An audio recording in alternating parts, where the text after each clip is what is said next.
Hey guys, Linda here from Create Your Future with another video. But before we begin, you know the drill. Look in the description box below if you'd like to do coaching with me. I do offer one-on-one sessions, and also we have a free course on how to uncover your blocks and manifest fast. So this video is going to be a little educational, a little scientific, because I want to explain that manifestation is not woo-woo. Manifestation is not magic. It's not against your religion. It's not voodoo. It's not interfering with people's free will. It's not manipulation. It's not demonic, satanic. It's not, magic spells and all that stuff. It's real. Manifesting is real. Whether you look at it as law of attraction, law of assumption, manifesting essentially means to make seen, to bring out something that we thought out here, to bring out. However you do it, a technique, a thought, however you want that to happen. So, for those of you that say, or maybe you have friends or family that say, oh, you're crazy, you're delulu, you're delusional. So what I like to do as the educator that I am, I also like learning the scientific way, the proof, because if some people aren't woke or spiritual or, open to just the faith, the trust, the believing that manifestation works, and maybe they're a bit more stubborn, or maybe they're more of the type of person that's concrete, that needs like evidence to prove to them that it works, well, then this video might help. So first, I just want to touch base on when people say, I've been manifesting for 3 months, it's not for me, I give up. We are manifesting 24/7, unconsciously. You have thoughts, beliefs, experiences, trauma, good experiences, negative things, positive things that are replaying in your mind on autopilot. And that's usually how manifestation works. So, if you always believed relationships were hard, you probably suffered some, painful, unsuccessful relationships. If, you kind of just grew up knowing that it was hard to make money and, easy come, easy go, then you probably experienced that. And that was just going on subconsciously, unconsciously, like monkey chatter in your brain without you even realizing or noticing, based on your self-concept, beliefs, experiences, traditions, culture, religions, and things like that. And with repetition, because you've learned that and heard it over and over again and believed it over and over again, so therefore you experienced it over and over again, and you experienced your family, your friends, people on TV, on the news experiencing it, you kind of believe it as true, and therefore you create experiences that are going to prove that that's true, favorable or unfavorable. However, what we're doing now is consciously manifesting. Now that we know that our most dominant thoughts essentially create, now we know that, okay, so if our thoughts create, I'm going to be aware of my thoughts. I'm going to catch those thoughts, and I'm going to make sure that I have favorable thoughts and stories moving forward that I'm going to repeat to create a favorable version. Like, we're going to purposely now watch our thoughts to get what we want. So when people are saying, I'm not going to manifest anymore, it's not working, you're always manifesting. Maybe you don't want to consciously manifest because it actually takes effort, because you actually have to stop, be aware, be real with yourself. Hard pill to swallow sometimes to realize, oh, I was thinking those things, or oh, shoot, I created that. I aligned myself with that version. I reacted in this way to create that. It's not a blame game. It's not a fault game. It's just that we need to be aware of our thoughts. We can acknowledge the thoughts that we are having to create the outcome that we're creating, negative or positive. So another example I want to kind of chit chat about with manifestation is, do you ever think of like a friend and you're like, you know what, I haven't heard from so and so, it would be nice to have a phone call from them, I've been thinking about them, and then they randomly call you. That's a manifestation. Or if you say, oh, I don't think I'm going to get the job, I know I'm not going to get the job, like I just have a feeling I'm not going to get it, and then you don't get it. You manifested that by that thought, by that repetition. You know, sometimes I do it on purpose. Ugh, I hope my meeting gets canceled tomorrow. I really don't want to go. And then I get a phone call, the meeting is canceled. Manifestation. You manifested that based on your thoughts, your assumption, your beliefs, and all that. So sometimes, you know, it's easier to manifest some things because there's less resistance. Maybe it's not as important. Maybe we don't really have old stories attached to it, like manifesting a free cup of coffee, or like I said, oh, a meeting being canceled, or a friend calling. There's no story attachment. You're fine whether you have it or not. However, there are stories and things that we have more resistance with. There's stories behind an SP, or maybe there's something traumatic that happened that is, you know, harder for us to let go of and create something favorable. And so therefore it feels like it's a bit harder or it takes longer to manifest those things. Now, the educational piece about this is not woo-woo. It happens all the time. And I'm going to get a little bit scientific with you and talk about epigenetics and neuroplasticity. This is a real thing. This is a scientific thing. I have some notes here because I don't want to, I'm not a scientist. I'm just going by what I've studied and what I've learned. And I realized, oh my gosh, that's manifesting. That's law of assumption. That's how you do it. So this is the scientific proof if people want to ask. So the brain has the ability to learn and adapt. It's like an internal rewiring process. So you have thoughts, and then you have two synapses that have to connect together and create those new thoughts, those new neural pathways to create that new skill, that new thought, that new behavior. That's how the brain works. So the reason why it does that is because your brain has to grow and evolve to meet the demands. Just like when you're a baby, you have to take a few steps and fall, take a few steps and fall until your brain rewires all the motions that have to go together for you to learn how to walk. That's what happens. And you need that because eventually, as you get older as an adult, you're going to need to walk. Same with, for example, learning your ABCs. You've heard the ABC sung over and over again so many times that eventually now you know it. You know it with your eyes closed, backwards, forwards, you know it, okay? Also with driving. When you were driving, you didn't have the neural pathways. You weren't born knowing how to drive. You had to learn it. And you did your road tests, and you practiced driving, and you practiced driving. You practiced your foot on the gas and the brake until you got the hang of how much pressure to put to make a car move and stop. And, you know, learning all the signs and how to, you know, watch the road, look at your blind, you know, you had to do that over and over again with practice, how they say practice makes perfect. So you developed a new neural pathway to create that skill set, to learn that skill set. So it's also like a muscle. When you go to the gym and you work out your muscles, you have to work your muscles with repetition for them to get stronger, for them to build, for them to grow. So this is like a mental muscle. You have to keep practicing the new thing to create the new skill set or to learn the new thing. This is also evident when, you know, somebody unfortunately might have a stroke or might have an accident and they're paralyzed and they go through physiotherapy and they go to an occupational therapist, again, to relearn, to reteach themselves how to walk, or their fine motor to feed themselves again, or to talk again. It looks like it's a physical thing, but remember, your brain is the powerhouse that controls what your body is doing.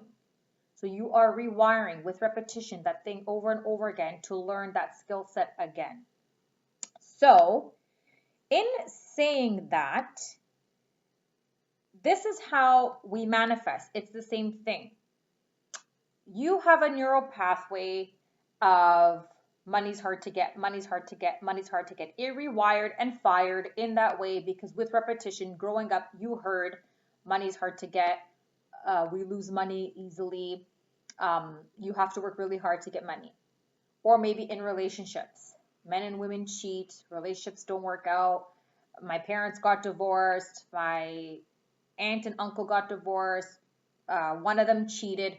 And because that's with repetition, you always see it, you always hear it, you've developed that neural pathway to believe that. So because that's happened, that's what's kind of going on autopilot whenever you are in a relationship or whenever you are looking for that job or getting that money. Those old programmings, those rewired synaptics and neural pathways that have been created from the repetition of those unfavorable stories is what your brain believes and perceives as true. That's the new skill set. That's the new theory. That's the new belief and thought it has created. It has learned. So now that we're consciously manifesting, we're going to do the same thing by replacing those with favorable stories and favorable assumptions. You're basically overriding that old thought.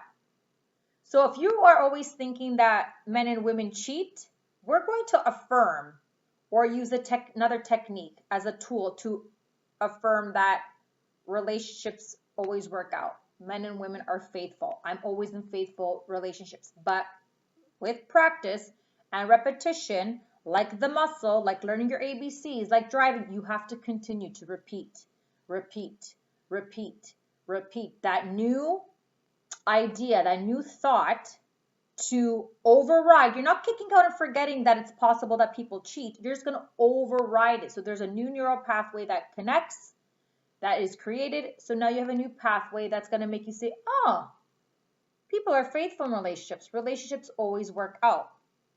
I'm hoping this is making sense. This is just the scientific piece for people that say, but how, but how, but how, but I can't, but he did, but I can't. Trying to explain to you very basically. You can Google it, you can research it yourself, how it works, but this is just like the gist of it. So when we're doing our techniques, remember, techniques are not the thing that manifest. Techniques are not magic. Techniques are tools to rewire, create a new neural pathway to a new thought, a new belief, a new desire.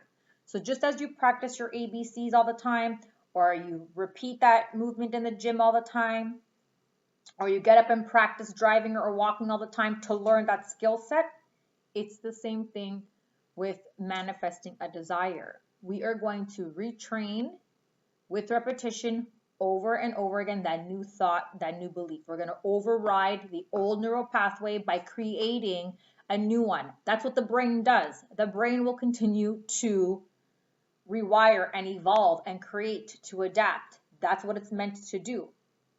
And the more you do it dominantly, you're going to create the new neural pathway where this is going to be your new belief. These are going to be your new thoughts. And therefore, it will reflect to you in your 3D. This is also used when people have healed medical issues. If they're not feeling well, you picture yourself as healed. You tell yourself you're healed. You affirm, I am healthy. I have the most healthiest body. My body heals everything instantly and effortlessly. I'm so thankful and grateful that, illnesses just disappear. I'm so strong and healthy. And eventually your body is going to override the old thought of, I'm sick. I have this disease. That's it. It's the end. There's no hope for me. You want to override that old neural pathway with a new one. So I just want to bring up something that I found was really cool online. So there are 10 principles of neuroplasticity. I'm not going to go through all 10, but there's about 8 of them that I think really relate to conscious manifesting. So I want to share them with you because maybe, again, with concrete proof and evidence of how it works, you'll get it. Because I have a lot of people telling me things like, okay, I did my affirmations, but it didn't work. Okay, I did the technique and so is still blocking me. Okay, I did this, and that. You have to understand how it works. Have a belief. Some people don't believe that it's going to work. They're going into manifestation or conscious manifestation as a magic spell. Maybe you just broke up with somebody or got dumped and you're Googling how to get back my ex, and you went through dating coaches and therapists and all that, and then you came across law of assumption, or you're Googling how to make money fast and this comes up and you're like, oh, okay, cool, this is a new thing, law of assumption. I'm going to do these techniques to get it. Oh my gosh, this is so easy. If it was that easy, I'd be a millionaire, I'd have the best house, the best partner, the best this, the best that, and life would be perfect. There's an actual science behind how and why this works. So maybe looking at the scientific piece might be helpful for people that are doubting or still thinking this is woo-woo or magic, okay? So a few of the 10 principles of neuroplasticity, which is the retraining and reprogramming the neural pathways to create a new thought, a new belief, a new desire, or a new belief, new desire, are as follows. So number 1 is use it or lose it. So learning something once doesn't mean you'll know it forever. If you don't use a skill set often, it will deteriorate and weaken over time. Just like when you go to the gym and you work out. If you don't continue to use that muscle, your muscle will weaken and you'll lose that definition of muscle that you had.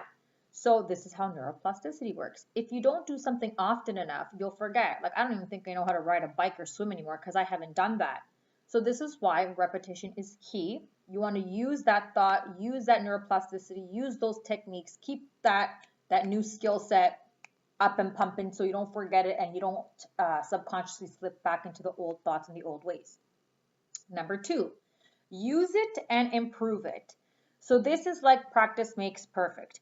The more you practice these skills, the more you practice your techniques, the more you practice being aware of your thoughts and non-reaction, all these beautiful things that you're learning in the law of assumption community, the better you'll be at it, the easier it'll be, and then eventually on autopilot, you'll be having that favorable story more dominant and it will be reflecting in the 3D.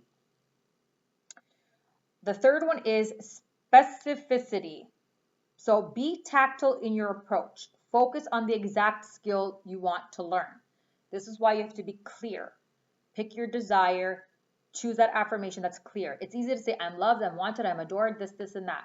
No, I am chosen because I am an amazing person. People always choose me. I am loved and adored because I'm always in faithful, loving, committed relationships. It's got to pertain to what you're rewiring. It's got to pertain to your old thought. Number 4, repetition. Doing a task repeatedly can eventually make it feel like second nature. Repetition is extra practice for your brain. So when people say, oh, I'm doing my affirmations, but I don't believe it. I'm doing my affirmations, but it's not feeling real. Of course not. You're rewiring something that you've been thinking for the past 5, 10, 15, 20 years. It's going to take repetition. But eventually, with the repetition, you're going to get the hang of it. You're going to be thinking that thought more dominantly. You're going to, on autopilot, kind of have that better excuse, that better story, that better meaning to something happening than you would have before. It's like when you learn to ride a bike. You don't fall off the bike once or twice and say, you know what, forget it. I'm not going to do it. It's too hard. Same with walking, same with driving. If we just quit, of course you're not going to learn that skill set. You have to continue to do it with repetition until it becomes like a second nature. Have you ever driven home and like didn't even realize how you drove there? Like, did I go through a red light, a stop sign? Like, I don't even know, because you just on autopilot know how to drive, know how to get home. That's how it's going to be. So those thoughts, that monkey chatter, that nasty old self-concept mental diet garbage is going to be less and less and less because you're going to be dominantly like second nature, thinking the favorable story more often. You're not going to be as triggered. It's going to be easier to believe certain things. You're going to see evidence of certain things. So that's why repetition is key.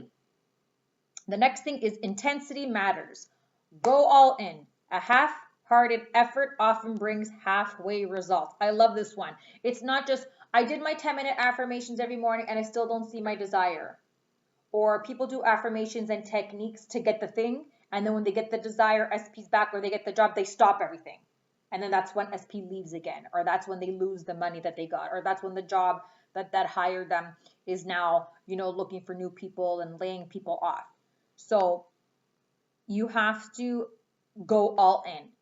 I want this, I'm doing this, and I'm going to do this more dominantly. So the way you could tell if you're doing it enough or correctly or your subconscious is saturated is what is happening outside of you. If you're still blocked, keep going.